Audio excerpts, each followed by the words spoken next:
Bismillahirrahmanirrahim. Assalamualaikum warahmatullahi wabarakatuh. Bismillahirrahmanirrahim. Alhamdulillahi rabbil alamin. Wassalatu wassalamu ala ashrafil anbiya wal mursalin. Habibina wa syafi'ina qurrati a'yunina Muhammadin sallallahu alaihi wasallam. Rabbi syrah li sadri wa yassir li amri wa hlul 'uqdatam min lisani yafqahu qawli. Amma ba'du. Para hadirin kaum muslimin muslimat ingkang dipun mulyakaken Allah. Puji syukur kita panjatkan kehadirat Allah atas rahmat yang Allah berikan sehingga kita semuanya bisa hadir dalam rangka rutinan pengajian rutin setiap Senin. Thalabul ilmi, mugi-mugi pengajian rutin ini membawa berkah bagi kita dalam rangka mengisi kehidupan dunia menuju kampung akhirat, menambah pengetahuan, menghilangkan kebodohan, dan menyempurnakan ibadah kita. Amin ya rabbal alamin. Hadirin, pengajian kali ini kita akan membahas tentang manajemen kalbu, manajemen hati. Mengapa hati itu kita harus kelola? Karena hati itu pangkal daripada baik dan buruknya jasad kita. Jasad kita ini dipengaruhi perilaku kita, aktivitas kita dipengaruhi oleh sejauh mana hati kita itu baik dan buruk. Kalau hati kita itu tertanam baik, maka ekspresi perilaku itu baik. Sebaliknya, jika hati itu kotor, rusak, elek, jelek, maka yang tampak, yang terekspos di sikap dia kepada manusia itu mempunyai sikap yang buruk. Sehingga Nabi berpesan atau memberikan informasi tentang hati. Beliau memproklamirkan, kata beliau, "Hala wa inna fil jasadi mudghatan idza saluhat jasadu kulluh wa idza fasadat jasadu kulluh ala wa ya al-qalbu." Kata Nabi, ketahuilah di dalam diri ini terdapat segumpal daging. Jika dia baik, maka baiklah seluruh tubuh ini. Jika dia buruk, maka buruklah seluruh tubuh ini. Ketahuilah apa itu, kata Nabi, alahiyya al-qalbu, itu adalah hati. Maka hati ini pula yang menyebabkan manusia itu menjadi baik dan buruk. Kaitan dengan hati banyak muncul hadis-hadis Nabi yang memanajemen hati supaya dikelola dengan baik. Ada berbunyi Nabi menjauh, disuruh menjauhi hasud, dengki, iri, ya. Kita disuruh tidak sombong, kita disuruh untuk sabar. Semua itu berpangkal pada hati, ya. Maka bagaimana kita sebagai hamba Allah ini diberi potensi akal dan potensi hati ini menjadi seimbang. Akal menunjukkan sisi pengetahuan, knowledge di dunia luar, tetapi hati mengelola di dalam tubuh. Maka antara akal dan hati ini harus sesuai, yang digiring, diarahkan kepada fitrah manusia, yaitu suci. Jika hati itu kotor karena akal yang sudah terpengaruh dengan hal-hal yang tidak positif, maka hati pun mengontrol dia. Tetapi kadang-kadang hati kalah dengan kemauan nafsu yang ada di akal. Oleh karena itu, Kanjeng Nabi berpesan tentang masalah hati, khususnya bahasan kita adalah hasud, iri. Nabi berpesan, hadis riwayat Abu Hurairah, Nabi dawuh, "Iyyakum wal hasad. Fa innal hasada ya'kulul hasanat kama ta'kus narul khotob." Kata Nabi, wahai sahabat, jauhilah hasud. Jauhilah hasud. Ya. Jauhilah iri, jauhilah dengki, jauhilah. Mengapa? Kata Nabi, fa innal hasad ya'kulun fa innal hasad ya'kulul hasanat. Karena apa? Hasud itu akan makan kebaikan, menggerus, menggerogoti, menghilangkan kebaikan. Kama ta'kulun nar al-khotob, koyok dene apa, kayu bakar, apa, kayu seperti api yang membakar kayu. Betapa peringatan ini menyentuh pada kita. Betapapun kita melaksanakan kebaikan yang banyak, tetapi kalau hatinya itu masih kotor, masih belum bersih, masih iri, masih dengki, maka kebaikan-kebaikan itu akan hilang dengan sendirinya. Karena apa? Karena orang yang iri akan punya potensi untuk berperilaku mengekspresikan kejengkelannya, ketidaksengajannya, kebenciannya dengan perbuatan mengajak orang untuk memusuhi dia, mengajak orang untuk ghibah, untuk ngerasani, bahkan untuk menggagalkan. Itulah bahayanya jika itu dilakukan terus, akan menjadi habislah amal kita digerogoti dengan hasud itu. Kadang kita sesama pejabat di suatu pemerintahan, teman kita itu diangkat jabatannya, kok gak aku sih diangkat, mestinya aku jangan arek di juniorku kok naik pangkat. Akhirnya ada iri. Seorang pedagang sama-sama jualan bakso, lalu jualan, kemudian salah satunya itu laris, lalu sakit hati, lalu dia hasud, dengki, membuat berita-berita hoax yang sekarang ini banyak, lalu diposting bahwa baksonya ini. Akhirnya tukang bakso menjadi korban. Akhirnya yang asalnya laris gak laris. Itu bakso. Juga ada orang juga sesama selevel dengan dia. Maka hasud ini adalah perbuatan dosa. Ya, hasud ini haram hukumnya dan perbuatan dosa. Hadirin, ketahuilah bahwa dosa yang pertama kali yang dilakukan umat manusia, ya, adalah dosa iri hati.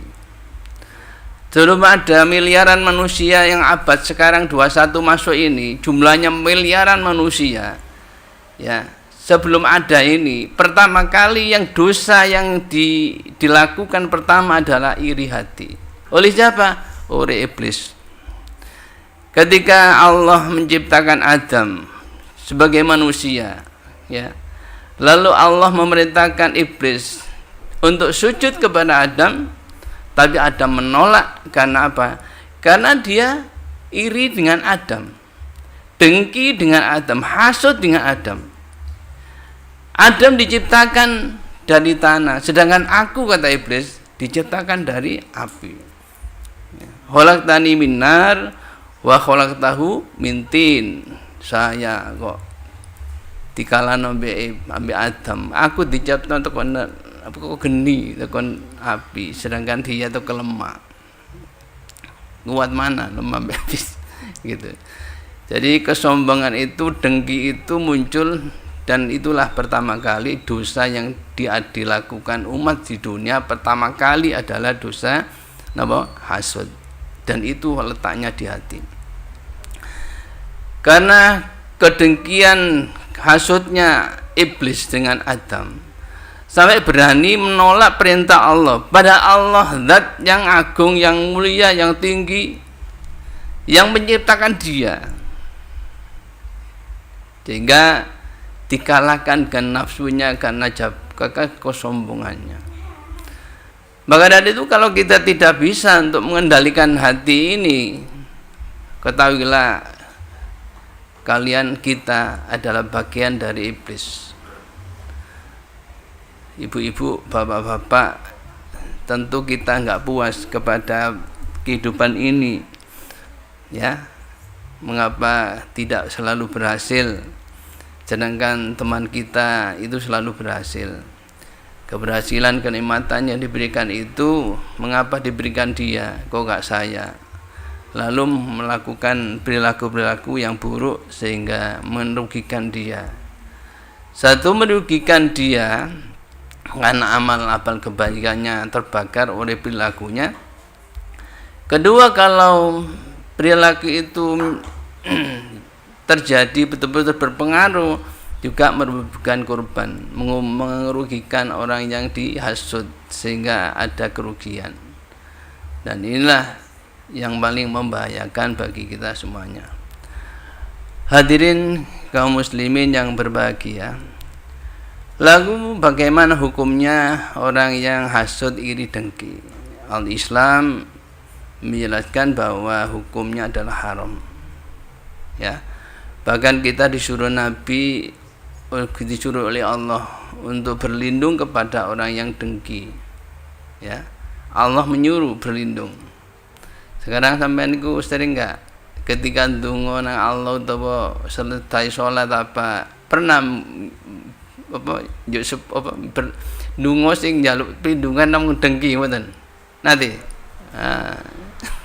misalnya, ya Allah, Allahumma ini a'udzubika minal hasadi, ya Allah lindungilah saya, keluarga saya dari tengah hasud. Nanti mboten nih.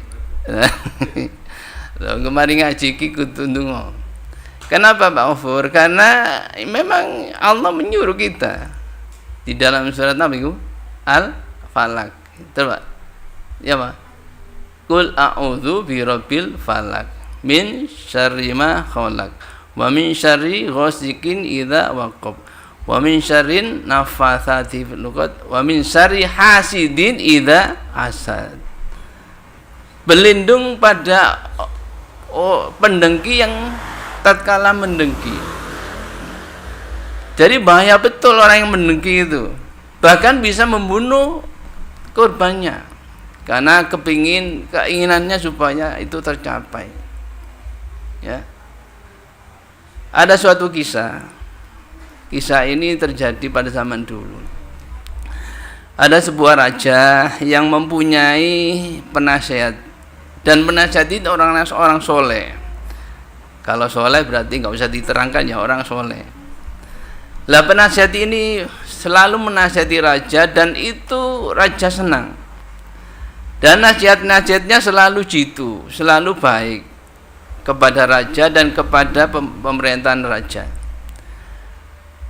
Ada seorang, katakannya pegawai raja, dia merasa iri, dengki, dan hasud. Enak ya, orang itu kok selalu dengan raja, selalu kemana-mana dengan raja, dekat dengan raja, sedangkan saya nggak bisa dekat seperti itu. Akhirnya dia mengerai jabatannya sebagai penasihat itu dengan cara menghasut. Ini kisah. Akhirnya pada suatu hari si laki-laki penghasut ini datang kepada raja. Wahai raja, ya, tahukah raja apa? si penasihat itu bilang kepada saya, dia kalau ngomong kepada raja, mengapa kok ditutupi mulutnya? Ternyata baunya abapi raja nggak enak buadek gitu. Iya tak? Iya begitu. Ya wis, nanti saya lihatnya, saya tesnya, saya lihatnya. Nah, pada suatu hari pas gilirannya mau dipanggil, sebelum dia dipanggil ke raja, diundang oleh si penghasut, disuruh makan ke rumahnya. Makannya dikasih apa? Bawang sih baunya karena itu. Ya. Karena orang baik soleh itu nggak punya perilaku di dalam hatinya itu suudon. Akhirnya dimakan ilah enak, tahu-tahu bau. Nah, begitu dipanggil raja menghadap, tentu saja ketika mau ngomong raja itu ditutupi. Nah, ternyata betul ceritanya si penghasut itu. Akhirnya raja menulis surat, ditulis suratnya. Biasanya surat itu bukan raja yang menulis, ada asisten pegawai yang nyurat. Tapi ini betul-betul ditulis sendiri oleh raja. Dalam kehidupan kerajaan, apabila surat itu ditulis langsung oleh raja, berarti ada sesuatu yang penting dan biasanya dapat hadiah. Akhirnya tulisan itu isinya, ya, tulisan itu, ya, orang yang bawa surat ini tolong dibunuh dan dikuliti. Setelah itu tolong bawa ke sini kulitnya, ditutup, gak berani buka.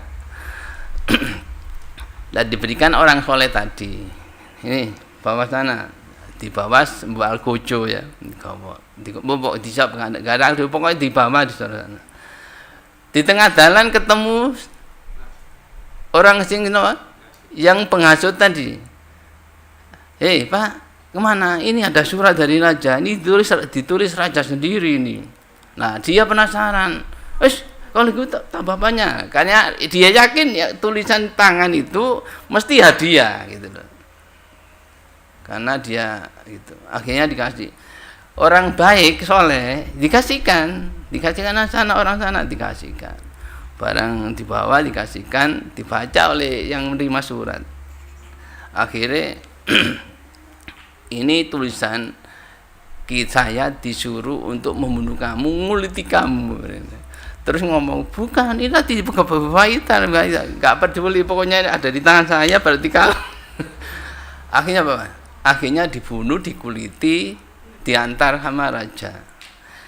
Nah, diantar raja, loh, ternyata diantar sama raja, kemudian dipanggil. Penasihat itu muncul. Loh, kamu kan yang membawa surat. Kamu kok mana suratnya? Diceritakan bla bla bla seperti itu. Nah, ternyata apakah kamu betul kalau kami bicara itu bau mulut raja ini gak enak gitu? Bukan raja. Ketika saya cerita, ketika saya mau ke sini itu saya tutup, kenapa? Karena saya dikasih makan orang si ngasih. Akhirnya terbunuh. Jadi begitulah perilaku orang-orang yang sekiranya hatinya kotor seperti itu. Maka Nabi Daud tadi, ketahuilah bahwa di dalam tubuhmu ada segumpal darah. Jika segumpal darah itu adalah baik, maka baik pula di dalam tubuhmu. Jika rusak, buruk pula. Apa itu? Al-Qabuhati. Jadi di dalam Islam adalah hukumnya haram melakukan itu. Nah, kaitannya di dunia medsos seperti ini, maka kita harus pinter-pinter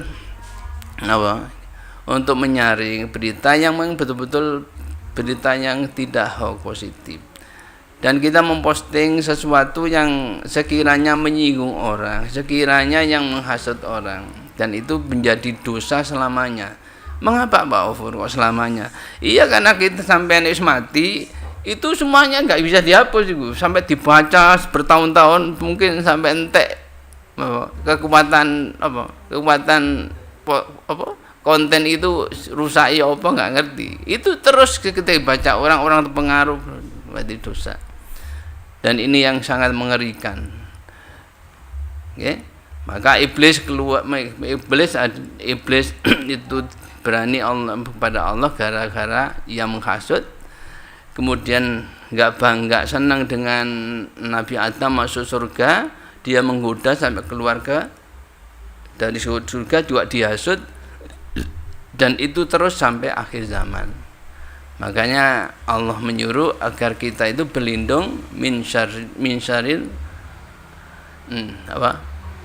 hasidin idza hasad. Berlindunglah kepada orang-orang yang dengki ketika dia mendengki, ketika hasud dia menghasut. Mudah-mudahan pengajian ini penting, kita bisa mengambil hikmah betapa. Hadirin ingkang kula hormati, apakah enggak boleh Pak Ofur hasud? Boleh ya. Kata Nabi ada dua yang boleh hasud. Kita boleh hasud pada dua hal, dua orang. Nabi Daud di dalam hadis Umar bin Khattab, dari Kanjeng Nabi, beliau Daud, la hasada illa fisnatain ya. Rajulun atahullahu al-Qur'an fahuwa yadluhu ana al-laili wa ana nahar, wa rajulun atahullahu malan fahuwa yunfiqu ana al-lail wa ana an-nahar. Kata Nabi, jangan kamu hasud, tidak ada hasud kecuali kepada dua orang ini. Siapa yang perlu dihasuti? Lagi sampean kudu hasud iki. Siji, rajulun atahullah, seorang laki-laki yang diberi oleh Allah Al-Qur'an, yang didatangkan padanya Quran. Fa huwa yadluhu ana al-lail wa ana nahar. Dia lalu membacanya siang dan malam. Hasud oleh hari iku nek ngaji terus esuk ngaji, sore ngaji. Pokoknya seneng ngaji. Apalagi ngaji niku mari ngaji terus diartine didelok ya, dimana nih tahu, terus dipahami artine, terus ketiga dipraktekno. Lah iku betul-betul kudu hasud. Ya apa caranya aku seperti itu bisa. Si nomor kali nggih niku hasud kepada rajulun atau malan, kepada orang yang diberi harta oleh Allah. Fa huwa yunfiqu ana al-lail wa ana nahar. Lalu harta itu digunakan untuk memberikan nafkah kepada orang lain, kepada istri. Jadi ana wong diirut duwe akeh, duwe iku hanya disimpen di bank. Nek kok meneng kula kan duwe iki disimpen bank, wis ojo diutute ya. Niki mboten, duwe niku digawe blonjo bojone, gawe nyengolano anake. Niku terus dibuat pendidikan, dibuat pengajian juga apa, terus dibuat sotako, dibuat ini. Kok ana wong ngono niku hebat, tak tirune lah. Meniru itu memang anjuran Rasulullah sallallahu alaihi wasallam. Jadi hasud boleh dengan hal tersebut. Yang terakhir dari kajian ini Bapak, yaitu kita harus berdoa, selalu berdoa kepada Allah, minta dari orang-orang yang hasud, okay? Kan ada doanya ya. Pokoknya gak iso bahasa Arab nggih, jenengan donga bahasa Jawa, bahasa Indonesia. Okay? Ya Allah ya Rabbi, kula nyuwun perlindungan ya Allah, panjenengan Tuhan hamba yang Maha Pelindung, lindungilah hamba ya Allah dari orang-orang yang hasud, ketika hasud. Amin. Ampun, mek titik to. Nah, mari ngaji niki monggo sareng-sareng nitipkan donga, mari sembahyang kapan dilakoni. Karena ini bukan sekedar ucapan manusia, tapi perintah Allah Subhanahu wa taala agar kula panjenengan ini tidak kena korban hasud. Karena maksud saya iki lho tukang hasud. Repot sekarang ini, kalau sudah tinggi jabatan, semakin tinggi semakin digoyang. Ya jabatan apa saja, organisasi politik, pemerintahan, semuanya seperti itu, termasuk dagang, dan itu hasud itu mesti ada, dan itu ada sejak Nabi Adam dengan iblis, sehingga Adam kena korban hasud, akhirnya keluarlah dari surga menjadi sengsara di dunia. Kata sepanjangan Quran iki demikian bermanfaat. Ngapunten. Billahi taufiq wal hidayah. Assalamualaikum warahmatullahi wabarakatuh.